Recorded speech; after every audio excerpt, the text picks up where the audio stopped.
Hello kitties, இன்னைக்கு நம்ம டேயோட எஃப்எஃபான my regular husband episode 14 தான் பார்க்க போகிறோம்.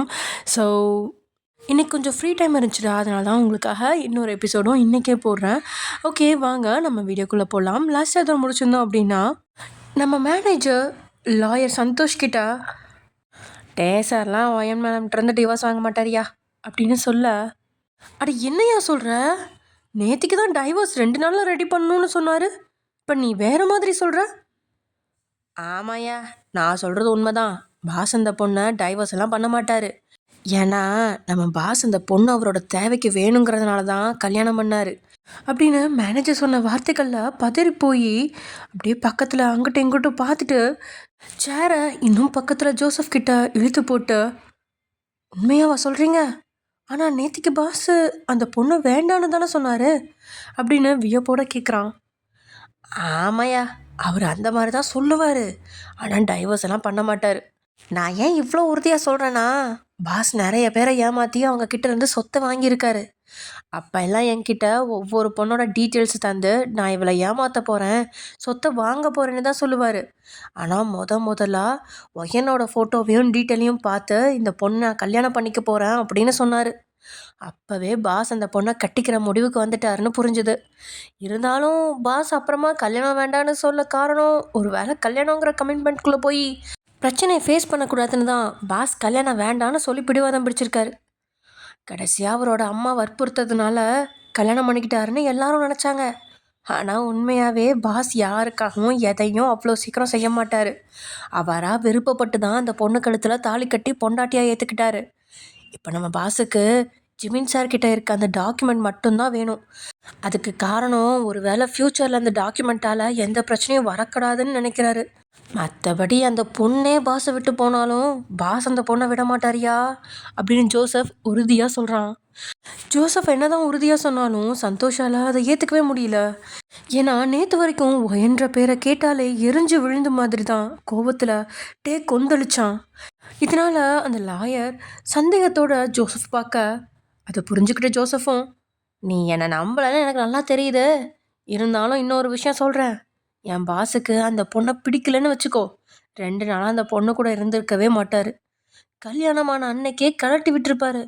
உனக்கு நம்பிக்கை இல்லைனா நீ நான் சொல்கிறத இன்னைக்கு பாஸ் கிட்ட சொல்லிப்பார் அப்படின்னு சொல்லி மேனேஜர் சந்தோஷோட காதில் ஏதோ ஒரு விஷயத்த சொல்கிறான். வீட்டில் நீங்கள் சமைச்ச உணவை ரகுநாதனும் டேவும் நல்லா ருசிச்சு சாப்பிட்றாங்க. அதை பார்த்து 3 பேரும் அப்படியே சந்தோஷத்தில் நிற்கா.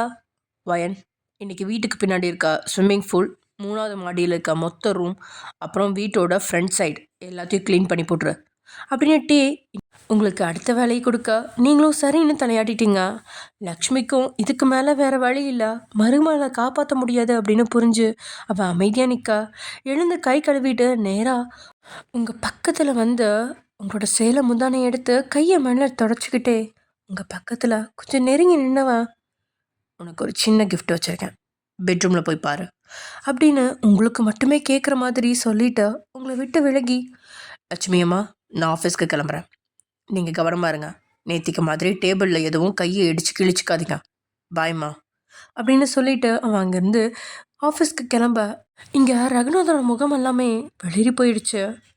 இதனால் டே ஆஃபீஸ்க்கு கிளம்புனதை உறுதிப்படுத்திட்டு, ஏய் நாயே, நேத்திக்கு அவன்கிட்ட என்னடி சொன்ன அப்படின்னு ரகுநாதன் மிரட்ட, நான் எதுவும் சொல்லலைங்க அப்படின்னு லக்ஷ்மி பதற, அப்புறம் எப்படி உன் கை கிழிஞ்சது அவனுக்கு தெரிஞ்சுது அப்படின்னு டேபிளில் இருக்கிற சாப்பாட்டை கீழே தள்ளி விட்டு லக்ஷ்மியோட முடியை கொத்தா பிடிச்சிட்டான்.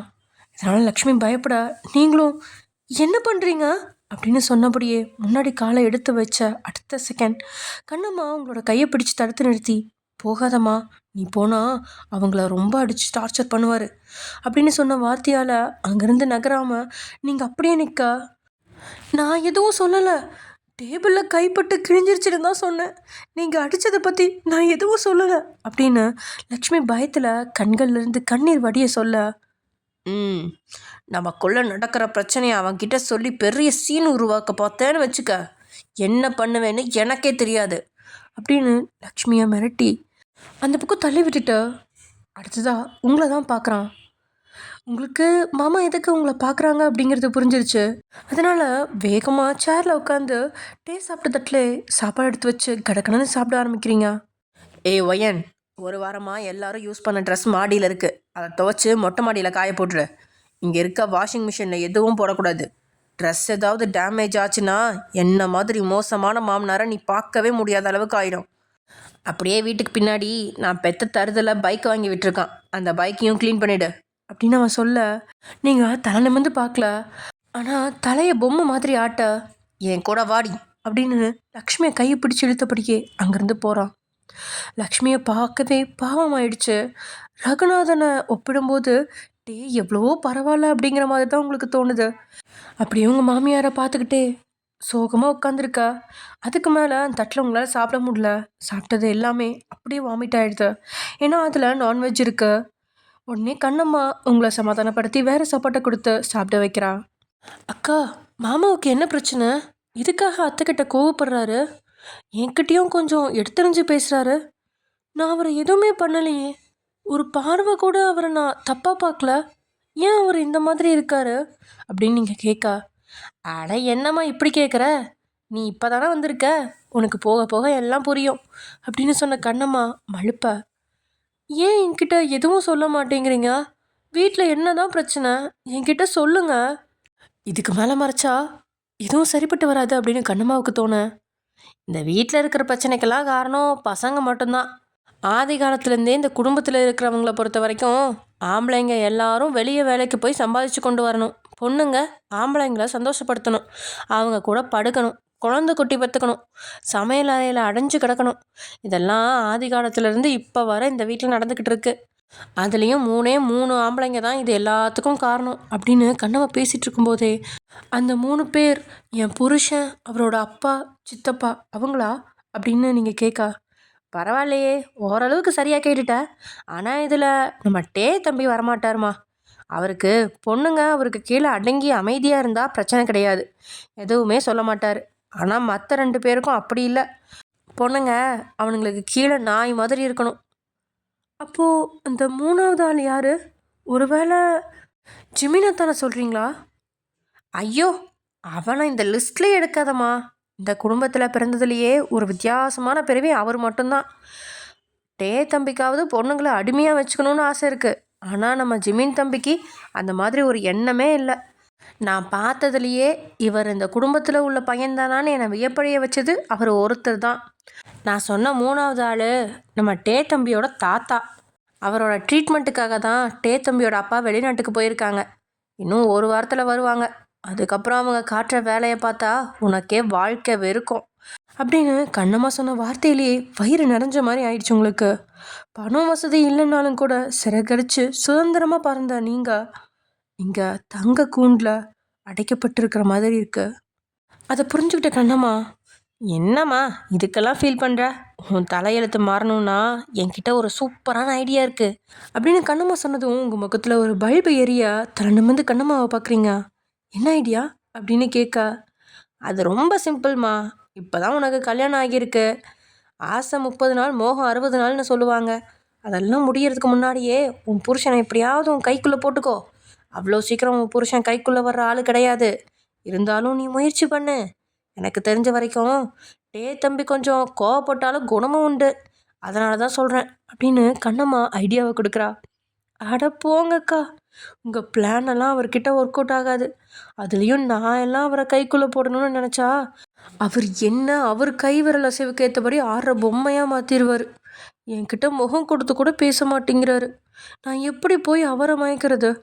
ஒரு வேளை நான் மயக்கணும்னு சொல்லி ஏதாவது ஐடியா போட போய் அது தப்பாக எசக்கு பசக்காக மாறி நாளைக்கு என் வயிறு பெருசானா நான் என்ன பண்ணுறது அப்படின்னு ஆரம்பத்திலே நீங்கள் முடியாதுன்னு மறுக்க, அதை கேட்டு உங்களோட கண்ணத்தை கிள்ளி, ஒரு விஷயம் நடக்கிறதுக்கு முன்னாடியே இப்படி அபசகுணமாக பேசாத, முதல்ல முயற்சி பண்ணு. அதுக்கு முன்னாடி உன் புருஷன் ஏதோ ரூமில் இருக்குன்னு சொல்லி காதை கடிச்சிட்டு போகிறத பார்த்தேன், அது என்னன்னு போய் பார்த்துட்டு வா அப்படின்னு உங்களோட மண்டையை டைவர்ட் பண்ணி கண்ணம்மா அங்கேருந்து அனுப்பி வைக்கிறா. அப்படியே எங்கிட்டு வந்தா காலையில் ஒரு நாளும் இல்லாமல் 9 மணிக்கெலாம் எழுந்து ஜிமின் பல் கூட துறக்காம கையில் கீபோர்ட் மொபைலை வச்சு, யார் இந்த ராசாத்தி? பேசின பேச்சை பார்த்தா ரொம்ப டெரர் பாட்டி மாதிரி இருக்கு, நல்ல பொண்ணு மாதிரியும் இருக்கே அப்படின்னு புலம்பியபடி ஹாய் அப்படின்னு மெசேஜ் அனுப்புகிறான். இது முதல் ஹாய் மெசேஜ் இல்லை, நைட்லேருந்து இப்போ வரைக்கும் குறைஞ்சது 50 ஹாய் மெசேஜ் ஏதாவது அனுப்பிச்சிருப்பான். ஆனால் அதுக்கு எந்த ஒரு ரிப்ளையும் இல்லை. அதுக்கு காரணம் ஆல்ரெடி பழைய சிம் ஆக்டிவேஷனை கட் செஞ்சுட்டு புதிய ஆக்டிவேஷனுக்கு கொடுத்துருக்காங்க. அதனால தான் பழைய சிம்மில் மெசேஜ் அனுப்பினாலும் அது சென்ட் ஆகவே இல்லை. அது தெரியாமல் தான் நம்ம ஜிமின் அப்பப்போ மொபைலை கையில் எடுத்து தனிமையில் பேசிகிட்டு இருக்க. அட என்னடா இவ இத்தனை மெசேஜ் அனுப்பியும் ரிப்ளை பண்ணவே மாட்டேங்கிறா. ஒரு வேளை நான் பொம்பளை பொறுக்கின்னு ஏதாவது நினச்சிருப்பாளோ?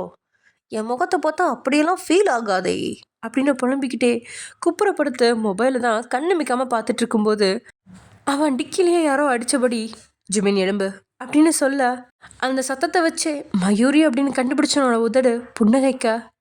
பரவாயில்லையே, ரொம்ப போர் அடிக்குதுன்னு நினச்சான். கம்பெனி தர வந்துட்டா போல, இன்னைக்கு அவளை வச்சு டைம் பாஸ் பண்ணிட வேண்டியது தான் அப்படின்னு நினச்சிக்கிட்டே hello Mayu baby, miss you அப்படின்னு சொல்லிக்கிட்டே எழுந்துவேன். அப்படியே ஸ்டன் ஆகிட்டான். ஏன்னா அங்கே மயூரி மட்டும் இல்லை, டேவும் நின்றுட்டுருக்கான். ஹாய் ப்ரோ, என் மேலே இருக்க பாசத்தில் என்னை பார்க்க வந்திருக்கீங்களா என்ன அப்படின்னு பேசிகிட்டு இருக்கும்போதே கன்னத்தில் பலார்னு டேயோட கையால் அடி வாங்கிட்டான். ஆனாலும் வாய் மட்டும் ஓயாமல் கன்னத்தில் கையை வச்சுக்கிட்டே ஐநோ உங்களுக்கு என் மேலே பாசம், அதனால தானே என்னை பார்க்க வந்தீங்க அப்படின்னு நான் ஸ்டாப்பில் பேச ஐயோ படுத்துறானே அரலூஸ் அப்படின்னு நினச்சிக்கிட்டே ஒரு பார்வையால் அங்கே இருக்கிற பாடி கார்டுகளுக்கு ஏதோ சிக்னல் காட்ட அடுத்த செகண்ட் அவங்க அந்த வீட்டில் எல்லா பக்கத்துலேருந்தும் எதையோ தேடி தங்களோட தேடுதல் வேட்டையை தொடங்க சோஃபாவில் டே அப்படியே உட்காந்துருக்கான். அதெல்லாம் அப்படியே சுற்றி முற்றி பார்த்துட்டு நம்ம ஜிமின் டே பக்கத்தில் போய் உட்காந்து அவன் தோளில் கையை போடுறான். வேறு யாராவது இப்படி கையை போட்டால் அவங்க கை விரலையே உடைச்சிருவான் நம்ம டே.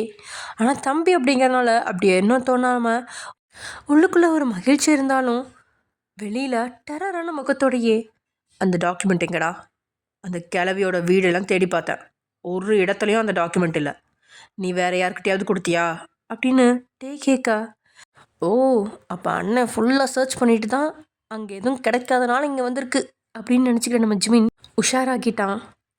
நான் வேறு யார்கிட்ட நான் கொடுக்க போகிறேன், நான் உண்மையாகவே என் ஃப்யூச்சர் ஒய்ஃப் கிட்ட தான் கொடுத்தேன் அப்படின்னு அவன் நான் ஸ்டாப்பில் சொன்னதையே திரும்ப திரும்ப சொல்ல அப்படியே கையை முறுக்கிக்கிட்டு ஆத்திரத்தை கட்டுப்படுத்தினவன். என்னோடய கம்பெனியில் ஒன்று கொஞ்சம் லாஸில் போயிட்டுருக்கு, அதை விற்கலாங்கிற ஐடியாவில் இருக்கேன், உனக்கு வேணும்னா சொல்லு, நான் அந்த கம்பெனியை உனக்கு ஃப்ரீயாகவே தரேன், அந்த கம்பெனியோட டெவலப்மெண்ட்டுக்கு தேவையான எல்லா ஹெல்ப்பையும் பண்ணுறேன், நீ ஜஸ்ட் சிஇஓவாக இருந்து அந்த கம்பெனியை மெயின்டைன் பண்ணால் மட்டும் போதும், எத்தனை நாளைக்கு தான் இப்படி ஊர் சுற்றுற வாலிபனாகவே இருக்க போகிற அப்படின்னு டே பேசிகிட்டு இருக்கும்போதே படார்னு எழுதுவேன். ஓகே அண்ணா, எனக்கு அவசரமாக வயிற்று கலக்குது, நான் பாத்ரூமுக்கு போகிறேன் அப்படின்னு சொல்லிட்டு நைஸாக அங்கேருந்து நழுவிட்டான். டேக்கு இருக்கிற பொறுப்பில் பாதி பொறுப்பு கூட நம்ம ஜிமின்க்கு இல்லை, பாதி இல்லை 1% பொறுப்பு கூட நம்ம ஜிமின்க்கு இல்லை. நல்லா படிப்பான், ஸ்போர்ட்ஸில் பெஸ்ட் ஸ்டூடெண்ட், ஆனால் எந்த காம்படிஷன்லையுமே கலந்துக்க மாட்டான். பிஸ்னஸ் செய்ய திறமை இருக்குது, ஆனால் துளியுமே விருப்பம் இல்லை. குடும்பத்தோடு நெருங்கி இருந்தால் அவங்க சொல்கிறதெல்லாம் கேட்கணும் அப்படின்னு சொல்லிட்டே ஊர் சுற்றிக்கிட்டே எப்போவாது தான் வீட்டுக்கு வரும் உத்தமன். அவன்கிட்ட ஏதாவது பொண்ணு மயங்கி காதலை சொன்னால் கூட அந்த காதலை ஏற்றுக்கிட்டா அது திருமணம் அப்படின்னு பொறுப்பாக மாறிடும் அப்படிங்கிறதுக்காகவே சுற்றி இருக்கிறவங்க கிட்ட கிண்டல் அடித்து நைஸாக பேசி சைஸாக எஸ்கேப் ஆகிட்டு இருக்கிற 27 வயசு பறவை. நம்ம ஜிமினோட இந்த பொறுப்பில்லாத செயலால் தான் மொத்த குடும்பமும் ஜிமினை வெறுக்குது. இவன் இந்த ஜென்மத்தில் திருந்த மாட்டான் போல இருக்கு அப்படின்னு டே நினச்சி முடிக்கிறதுக்குள்ளேயே எல்லா பாடி கார்டுலேயும் வந்துட்டாங்க. சார் இங்கே எந்த டாக்குமெண்ட்டும் இல்லை அப்படின்னு சொல்ல ஓகே அப்படின்னு சொன்னபடி அவன் எழுந்து மயூரியை பார்த்து அடுத்ததா நான் சொன்ன இடங்களையும் போய் செக் பண்ணிப்பாரு அப்படின்னு சொல்லிட்டு அங்கேருந்து கிளம்புறான். அவன் அங்கேருந்து போகிற வரைக்கும் பாத்ரூமில் வெறுமனே நின்றுட்டு இருந்தவன் மெல்ல வெளியே வரான். மறுபடியும் பாட்டியோட கீபோர்ட் மொபைலை எடுத்து மெசேஜ் வருமா வராதான்னு புழும்ப ஆரம்பிச்சிட்டான். அங்கேருந்து கிளம்புனா டேயோட கார் நேராக அவன் கம்பெனிக்கு முன்னாடி வந்து தான் நிற்கிது. குண்டூசி விழுகிற சத்தமே பயங்கரமாக கேட்கும் அப்படிங்கிற அளவுக்கு மொத்த கம்பெனியும் மயான அமைதியாக இருக்க எப்பயும் போல் சுற்றி இருக்கிறவங்கள பார்க்காம நேராக தன்னோட கேபினுக்கு உள்ள டே வர அங்கே ஏற்கனவே கையை கட்டிக்கிட்டு ஒரு மூலையில் இன்னைக்கு அடி வாங்குவோமா வாங்க மாட்டோமா அப்படின்னு தெரியாமல் லாயர் சந்தோஷம் மேனேஜர் ஜோசஃபும் நின்றுட்டுருக்காங்க. அவங்கள பார்த்தபடியே கழுத்தில் இருந்த டையை கொஞ்சம் லூஸ் ஆக்கிட்டவன் கோட்டை கழட்டி டேபிள் மேலே வச்சுட்டு சேரில் உட்காரான். நான் கேட்ட வழியை கண்டுபிடிச்சியா அப்படின்னு டே அதிகார தோரணையில் கேட்க அது ஆங் சார் ஒயன் இல்லை பொண்டாட்டி, இல்லை உங்கள் பொண்டாட்டி அப்படின்னு வக்கீலுக்கு ஆரம்பத்திலேயே வாயெல்லாம் உளர தொடங்க, பக்கத்தில் நின்ன மேனேஜரோ, டிங்கொய்யால உன்கிட்ட ஒரே ஒரு பொய்யை சொல்லுன்னு சொன்னால் இப்போவே ஜர்க்காகி என்னையை மாட்டி விட்டுறிய கொலகாரா அப்படின்னு நினச்சிக்கிட்டே வக்கீலோட கையை பிடிச்சி பேசாமல் தடுத்த மேனேஜர் வாலண்டியரா, பாஸ், லாயர் உங்களுக்காக ராத்திரி ஃபுல்லாக தூங்காமல் ஒரு புதிய ஐடியாவை கண்டுபிடிச்சிருக்காரு. அது என்னன்னா, உங்கள் பொண்டாட்டி பெருசாக படிப்பறிவு இல்லாத பட்டிக்காட்டு பொண்ணு. அதனால் அந்த பொண்ணு எனக்கு எந்த பணமும் வேண்டாம், விவாகரத்து மட்டும் போதும்னு சொல்கிற மாதிரி ஒரு அக்ரிமெண்ட்டை ரெடி பண்ணி அதில் சைன் வாங்கி இப்போவே நமக்கு தெரிஞ்ச ஜட்ஜுக்கிட்ட கொடுத்து எல்லா பிரச்சனையும் ப்ராப்பராக முடிச்சு வச்சிட்டோம்னா தைரியமாக அந்த பொண்ணை வீட்டை விட்டு துரத்திடலாம். அந்த பொண்ணு திரும்பி வந்து கேஸ் போட்டாலும் நம்மக்கிட்ட இருக்கிற டாக்குமெண்ட்டை வச்சோம், நம்மக்கிட்ட இருக்க பணத்தை வச்சோம் அவள் தப்பானவ அப்படின்னு ஒரு முத்திரையை குத்தி டைவர்ஸ் கொடுத்துடலாம் பாஸ் அப்படின்னு ஜோசப் சொல்கிறான். ஜோசப் சொன்னதை கேட்டு ஒத்த புருவத்தை உயர்த்தி டேயோட பார்வை ஜோசஃபை நோட்டமிட ஜோசப்க்கு வயிறுலாம் கடமுடான்னு கலக்க தொடங்கிடுச்சு. ஐயையோ, பார்வையே கொஞ்சம் வித்தியாசமாக இருக்கே, வாய்க்கு வந்ததை அடிச்சு விடுறேன்னு கண்டுபிடிச்சிட்டாரு போல இருக்கே, எசப்பா என் உசுரை எப்படியாவது காப்பாத்துங்க அப்படின்னு நினச்சிட்டு இருக்கும்போதே, நான் அவளை டைவர்ஸ் பண்ண போகிறதில்ல, அவள் சரியான மேரேஜ் மெட்டீரியல், வெளியுலகம் தெரியாதவ, எனக்கு இந்த மாதிரி பொண்ணு தான் வேணும். ஸோ அவள் கூட லைஃப்பை ஸ்டார்ட் பண்ண போகிறேன். நீங்கள் பண்ண வேண்டியதெல்லாம் என் தம்பி க்ரியேட் பண்ண அந்த டாக்குமெண்ட்டை ஃபேக்காக மாற்றணும். நாளைக்கு முன்ன பின்ன பயன் ஏதாவது பிரச்சனை பண்ணால் கூட என்னோடய சொத்துக்கு எந்த பிரச்சனையும் வரக்கூடாது. அதுக்கான ஏற்பாடு இன்னும் ஒரு நாளில் பண்ணிவிடு அப்படின்னு லாயர்கிட்ட டே சொல்ல, நேற்று வரைக்கும் டைவோர்ஸ் வேணும் அப்படின்னு துடிச்சான். இன்றைக்கி அவள் கூட வாழ்க்கையை தொடங்க போகிறதா சொல்கிறான். இதனால் ஓர பார்வையால் மேனேஜரை பார்த்து, என்னையா நீ சொல்கிற மாதிரியே ஷேர் பண்ணுறாரு அப்படின்னு மைண்ட் வாய்ஸில் கேட்க, இத்தனை வருஷம் இந்த ஆள் கூட குப்பை கொட்டியிருக்கேன், அந்த ஆளோட மனசு எனக்கு தெரியாதா அப்படிங்கிற மாதிரி மேனேஜரும் ஓர பார்வையால் பார்க்க, என்ன 2 பேரும் லவ்வர்ஸ் மாதிரி பார்த்துட்ருக்கீங்க, வெளியே போங்க அப்படின்னு டீயோட குரலுக்கு ஏற்றபடியே 2 பேரும் அங்கேருந்து வெளியே போக நேரம், யூ மேனேஜர் நீ சரியான புத்திசாலி தான்யா, நீ சொன்ன மாதிரி தான் டேசாரும் இருக்காரு அப்படின்னு கேபின்லேருந்து வெளியே போனதுமே கதவை மூடுறதுக்கு முன்னாடி வக்கீல் வார்த்தையை விட அந்த வார்த்தை மேனேஜரோட காதுக்கு கேட்கறதுக்கு முன்னாடியே டேயோட காதுக்கு கேட்டுருச்சு. 2 பேர்த்துக்கும் பாட கட்டுறதுக்கு கையால் சொடுக்கு போட்டு உள்ள டே அழைக்க 2 பேரும் அப்படியே பயந்துக்கிட்டே உள்ளே போகிறாங்க.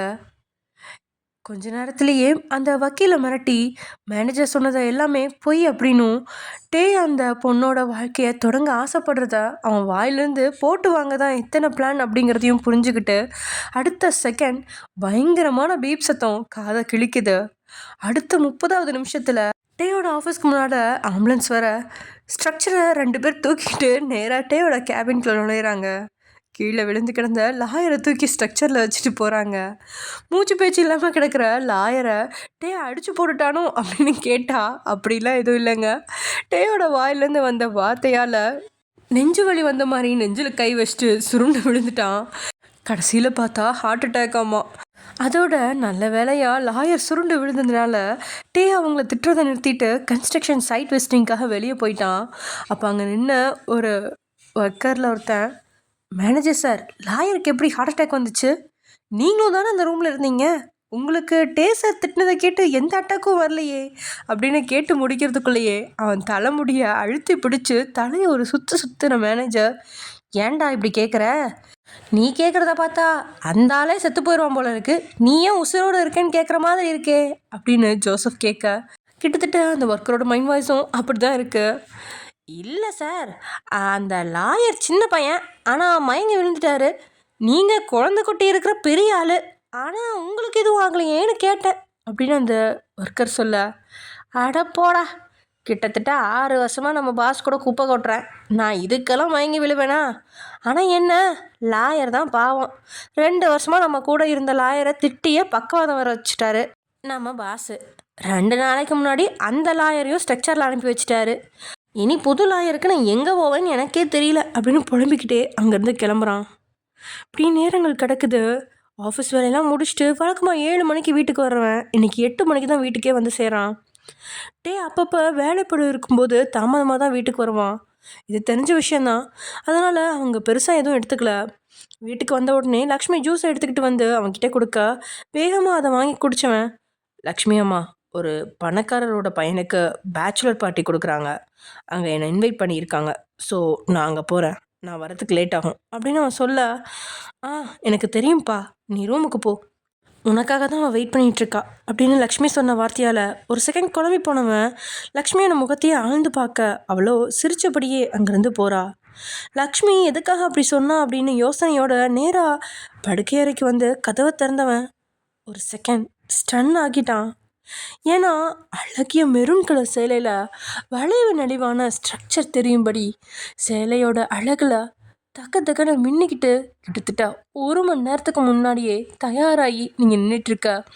உங்களோட அழகில் கண் மயங்குச்சா இல்லை உங்களோட தோற்றம் அவரை மயக்குச்சான்னு தெரியாமல் உங்களையே கண்ணு வைக்காமல் பார்த்தவன் மொபைல் ரிங் அடிக்கிற சத்தத்தை கேட்டு தன்னலிக்கு வரான். அதோட மொபைலை பார்க்க மயூரி தான் ஃபோன் செஞ்சிட்ருக்கா. காலை கட் பண்ணிவிட்டு ஒரு முரட்டுத்தன பார்வையை உங்கள் பக்கம் திருப்பி, எங்கேயாவது வெளியில் போறியா அப்படின்னு கேட்குறான். இல்லைங்க, நீங்கள் தானே ரூமில் உனக்கு ஒரு gift வச்சுருக்கேன் அப்படின்னு சொன்னீங்க. அதான் நீங்கள் ஆசைப்பட்டபடி பார்ட்டிக்கு போகிறதுக்காக ரெடியாகி நிற்கிறேன் அப்படின்னு நீங்கள் சொல்ல, அப்படியே ஒரு செகண்ட் பார்வையை டேபிள் மேலே திருப்புறான். அங்கே ஒரு மருந்து பாட்டில் இருக்கு. இப்போ தான் டேக்கு என்ன நடந்தது அப்படின்னு புரியுது. டே இன்னைக்கு காலையில் உங்கள் மேலே தண்ணி ஊற்றுனதுனால அந்த சேலை உடம்புல ஒட்டினதில் உங்களை வயிற்றுல இருந்த அந்த காயம் அவரோட கையச்சு அப்படி சிவப்பு அடையாளமாக இருக்கிறத பார்த்து உங்களுக்கு மருந்தை டேபிள் மேலே எடுத்து வச்சுருந்தான். அதோட இப்போ நீங்கள் கட்டிகிட்டு இருக்க சேலை அவன் ஏதோ ஒரு கடை திறப்பு விழாவுக்கு போனதுனால அங்கேருந்து கிடச்ச பரிசு. அதை லக்ஷ்மிக்கு தான் கொடுக்கலான்னு நினச்சிட்டு இருந்தான். ஆனால் அது மறந்து ஆஃபீஸ்க்கு போயிட்டான். இது தெரியாத நீங்கள் அவன் ஏதோ gift வச்சுருக்கான் அப்படின்னு சொன்னதும் மேலே ரூமில் வந்து பார்க்க டேபிள் மேலே இருந்த அந்த சேலையை தான் முதல்ல பார்க்குறீங்க. அதோட பக்கத்தில் இருந்த காகிதமும் அதுக்கு மேலே தான் அந்த மருந்து பாட்டிலும் இருக்க. நீங்கள் அப்படியே காகிதத்தை எடுத்து வாசிக்க, இதை எடுத்து போட்டுக்கோ அப்படின்னு டே எழுதியிருக்க. அவர் ஏதோ சேலை தான் எடுத்து போட்டுக்க சொல்கிறாரோ, ஆனால் எதுக்கு அப்படின்னு குழம்பி நிற்கும் போதே அதுக்கு பக்கத்துலேயே இன்னைக்கு பேச்சுலர் பார்ட்டிக்கான இன்விடேஷன் இருக்கிறத பார்க்குறீங்க. அப்படியே சேலையும் இன்விடேஷனையும் லக்ஷ்மி அப்புறம் கண்ணம்மா கிட்ட காட்ட 2 பேரும் இன்னைக்கிட்டே உங்களை பார்ட்டிக்கு கூட்டிகிட்டு போவான்னு நினச்சிக்கிட்டு 2 பேரும் சேர்ந்து உங்களுக்கு இந்த அளவுக்கு ரெடி பண்ணி விட்டுருக்காங்க அப்படிங்கிறது டேக்கு புரியுது. உங்களோட முகத்தில் டே வெளியே கூட்டிகிட்டு போவான் அப்படிங்கிற ஆசையும் ஏக்கமும் அப்பட்டமாக தெரியுது. ஆனால் அவன் அதெல்லாம் சுத்தமாக மதிக்காமல் மருந்து எடுத்து உங்கள் மேலே வீசி எறியா, நீங்களும் எப்படியோ தன் மேலே படுறதுக்கு முன்னாடி கேட்ச் பிடிக்கா, நான் ஒன்றும் இந்த சேலையை கிஃப்ட் பண்ணல, இது லக்ஷ்மி அம்மாவுக்கான சேலை, ஸோ ஒழுங்காக சேலையை கழட்டி மடக்கி வச்சுட்டு இந்த மருந்தை வயிற்றில் போட்டுக்கோ, பார்ட்டிக்கெல்லாம் நீ வர வேண்டிய அவசியம் இல்லை அப்படின்னு சொன்னபடியே கதவை பட்டார்னு மூடிட்டு வெளியே போகிறான். அவனோட அந்த வார்த்தையே உங்கள் முகத்தில் அந்த மகிழ்ச்சியை கொன்றுச்சு. பெருசாக அவன் கூட வெளியே போகணும் அப்படிங்கிற ஆசை இல்லை. இருந்தாலும் கண்ணம்மாவும் லக்ஷ்மியும் சேர்ந்து காலையிலேருந்து இப்போ வரைக்கும் உங்களை டே வெளியில் கூட்டிகிட்டு போக போகிறான் அப்படின்ற ஆசையை அப்படியே வார்த்தையால் சொன்னதால் உங்களுக்கும் ஒரு ஆசை தோன்றுச்சு. அந்த ஆசையில் மண்ணள்ளி போடுற மாதிரி ஒரே செகண்டில் எல்லாத்தையும் கலைச்சிட்டான். உங்களை சோகத்துலேயும் மூழ்க வச்சிட்டான். தன்னோட கையில் இருந்த மருந்தையே பார்த்தபடி நிற்கிறீங்க நீங்கள். வெளியே வந்தவன் மயூரிக்கு ஃபோன் பண்ணி, பார்ட்டிக்கு யார் யாரெல்லாம் வராங்கங்கிற லிஸ்ட்டு அனுப்பி வை மயூரி, நான் ஒரு ½ அன் ஹவரில் வீட்டிலேருந்து கிளம்பிடுவேன் அப்படின்னு சொல்ல, சார் நான் அதை ஆல்ரெடி வாட்ஸ்அப்பில் அனுப்பியிருக்கேன் அப்படின்னு சொன்ன அடுத்த செகண்ட் காலை கட் பண்ணிட்டான். யாரெல்லாம் அந்த பார்ட்டிக்கு வர்றாங்க அப்படிங்கிறத ஒரு செகண்ட் சோதனை செஞ்சு பார்த்துட்டு எதையோ யோசிச்சவன் திரும்பி பெட்ரூம்குள்ளே போக, அப்போ தான் சேலையை கழட்டலாம் அப்படின்னு நினச்சி கை தோள்பட்ட பக்கத்தில் இருக்கிற சேஃப்டி பின்னில் நீங்கள் கையை வைக்க கதவை திறந்து உள்ளே வந்தவன், ட்ரெஸ் சேஞ்ச் பண்ணாத, நம்ம 2 பேரும் இன்றைக்கி பார்ட்டிக்கு போக போகிறோம், ஃபியூ மினிட்ஸ் வெயிட் பண்ண அப்படின்னு சொல்லிவிட்டு ட்ரெஸ் சேஞ்ச் பண்ணுற ரூமுக்கு போயிட்டு இடுப்பில் துண்டை கட்டிக்கிட்டு பாத்ரூம்குள்ளே போகிறான். வாத்தியால் மகிழ்ச்சி தாண்டவமாட அப்படி நின்ன இடத்துலையே சத்தம் போட்டு துள்ளி குதிக்கலாம் அப்படின்னு சந்தோஷம் வருது. ஆனால் துள்ளி குதிச்சது நம்ம டேக்கு தெரிஞ்சால் தூக்கி போட்டு மிதிப்பான் அப்படிங்கிற பயத்தில் அமைதி காத்தவ அங்கேருந்து டேபிளில் சாஞ்சி நின்னபடி வயிற்றில் இருக்க காயத்துக்கு மருந்தை போட்டுக்கிட்டீங்க. ஏன்னா அவன் நேரடியாக அந்த மருந்தை கொடுத்து போட்டுக்க சொல்லலை. மருந்து கொடுக்கும்போதே முகத்தில் பெரிய பாசமும் தெரியல. இருந்தாலும் ஏதோ ஒரு வகையில் அவனுக்கும் தான் மேலே அக்கறை இருக்குது அப்படின்னு உங்களுக்கு நீங்களே புரிஞ்சுக்கிட்டீங்க. அவன் எந்த காயத்தை தந்தாலும் அந்த காயத்தை மறந்து அவன் கூட வாழலாம் அப்படிங்கிற உத்வேகத்தோடு நீங்கள் நிற்க சில செகண்ட்ஸில் வெளியே வந்தவன், என் பின்னாடி வா அப்படின்னு சொல்லிட்டு முன்னால் நடக்க அவன் பின்னாடி இருந்து நீங்களும் போக 2 பேருமா காரில் ஏறிட்டு அங்கேருந்து கிளம்புறீங்க. இது எல்லாத்தையும் பார்த்தபடி மாடியில் நின்னா கண்ணம்மாவும் லக்ஷ்மிக்கும் பயங்கரமான சந்தோஷம். அந்த மகிழ்ச்சியில் 2 பேரும் கட்டி பிடிச்சு துள்ளி குதிக்க, எனக்கு தெரிஞ்சு டேய் நீ ஒய்யனை ஏற்றுப்பான்னு நினைக்கிறேன் கண்ணம்மா அப்படின்னு லக்ஷ்மி சொல்ல, ஆமாம் ஆமாம் நானும் அப்படி தான் நினைக்கிறேன். நேற்று கூட நைட்டு வெளியே காய போட்ட வத்தல் எடுக்கலான்னு சொல்லி போனப்ப பால்கனியிலேருந்து ஒயனோட பயங்கரமான கதறி அழுகிற சத்தம் கேட்டுச்சு. நான் அப்படியே பயந்து போயிட்டேன். ஆனால் இன்னைக்கு எல்லாமே தலைகீழாக நடக்குது அப்படின்னு கண்ணம்மா சொல்ல, ஆமாம் கண்ணம்மா, நான் கூட காலையில் அந்த பொண்ணு சுடிதார் போட்டு காஃபியோட ரூமுக்கு போனப்ப திரும்பி வரும்போது சேலை கட்டிட்டு வந்தா. அதுவும் கையில் இருந்து கப்பெல்லாம் உடஞ்சி போயிருந்ததுனால ஏதோ தப்பு நடந்திருக்குமோன்னு பயந்து போயிட்டேன். ஆனால் இப்போ தான் ரொம்ப நிம்மதியாக இருக்குது அப்படின்னு 2 பேரும் மகிழ்ச்சியில் மூழ்கி நிற்கிறாங்க. இங்கே டேயோட கார் மின்னல் வேகத்தில் போயிட்டுருக்கு. வழியெல்லாம் டிராஃபிக் இருந்தாலும் காரோட வேகத்தை அவன் குறைக்கிற மாதிரி இல்லை. ஒவ்வொரு இடத்துலையும் கார் எங்கே மோதுமா அங்கே மோதுமா அப்படின்னு நீங்கள் தான் நெஞ்சில் கையை வச்சு பயந்துக்கிட்டே இருக்கிறீங்க. ஏய் சீட் பெல்ட்டை போடுடி அப்படின்னு டே சொல்ல, நீங்களும் எப்படியோ தேடி சீட் பெல்ட்டை கண்டுபிடிச்சிட்டீங்க. ஆனால் அது எப்படி போடுறதுன்னு தெரியாமல் நீங்கள் திணறியபடியே ஏதோ முயற்சி செஞ்சிட்ருக்கீங்க. ஆனால் உங்களுக்கு எப்படி மாட்டுறது அப்படின்னு தெரியாததால் சீட் பெல்ட்டை கையில் இறுக்கி பிடிச்சிக்கிட்டு இருக்கா. திடீர்னு காரை ஓரமாக நிறுத்தி உங்கள் பக்கம் நெருங்குறான். அவனோட அந்த நெருக்கத்தில் அவனோட தாடை லேசாக உங்கள் கன்னத்தில் மோதி உங்களோட முகத்தை சேர்ந்துது. அது என்னவோ உங்களோட உடல் எல்லாத்தையும் சில்லுன்னு குளிர் காற்று வீசின மாதிரி இருக்கு. அவனோட உடலில் போட்டிருக்க சென்ட்டோட வாசம் கூட உங்களோட மனசை மயக்க, கணவரோட முகத்தை இவ்வளோ நெருங்கி பார்த்து சைட் அடித்ததில் கண்ணெல்லாம் உள்ளே சொக்கி போயிட்டீங்க. என்னதான் புருஷன் கொடுமைப்படுத்தினாலும் அவனை ஏற்றுக்கிட்டு வாழணும்னு நினைக்கிறது தான்ப்பா நம்ம தமிழ்நாட்டு பொண்ணுங்களோட அழகு. அதை தான் ஒயன் பண்ணுறா. ஆனால் என்ன, பணம், சுகம், இன்பம் எல்லாமே அவங்ககிட்ட இருந்து கிடைக்கும். ஆனால் காதலும் சுதந்திரமும் தான் அவளுக்கு கிடைக்கவே போகிறதில்ல. ஓகே ஃப்ரெண்ட்ஸ், இதோட இந்த எபிசோட முடிச்சுக்கலாம். நெக்ஸ்ட் எபிசோட என்ன நடக்க போகுது அப்படிங்கிறத நெக்ஸ்ட் எபிசோடில் பார்க்கலாம். Okay bye.